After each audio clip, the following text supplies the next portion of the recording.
Have you ever tried opening a bag of cookies, taking one out and leaving the rest open like that in the air day after day?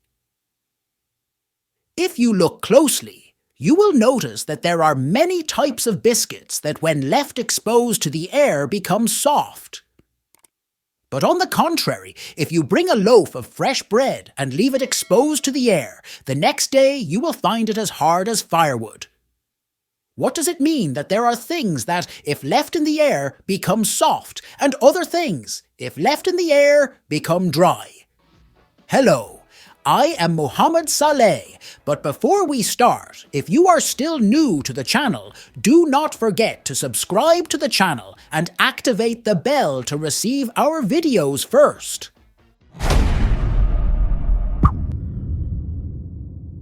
In order to understand the reason behind this topic, it is necessary to clarify that most of the food products are manufactured, and 20 lines must be placed under the word manufactured.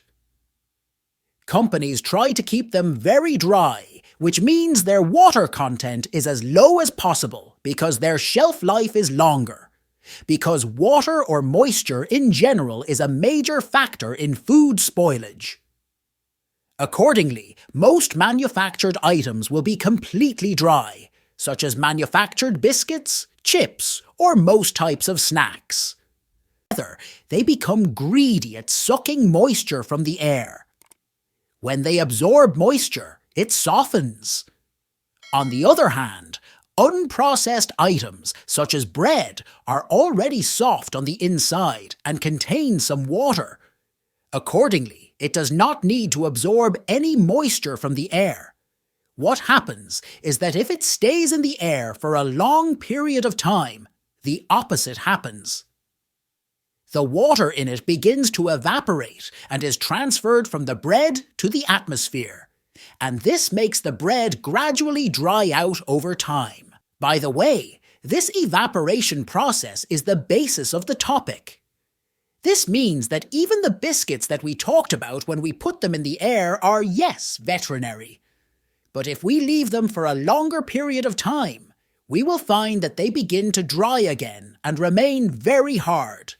What does that mean? This moisture absorption issue is an initial stage, after which the water present in all materials begins to evaporate and eventually turns into a solid. But that's it. We're done. Don't forget, if you have a question that confuses you, write it to us in the comments below the video so we can answer it. Most of the episodes we do now, we take from the comments. Goodbye.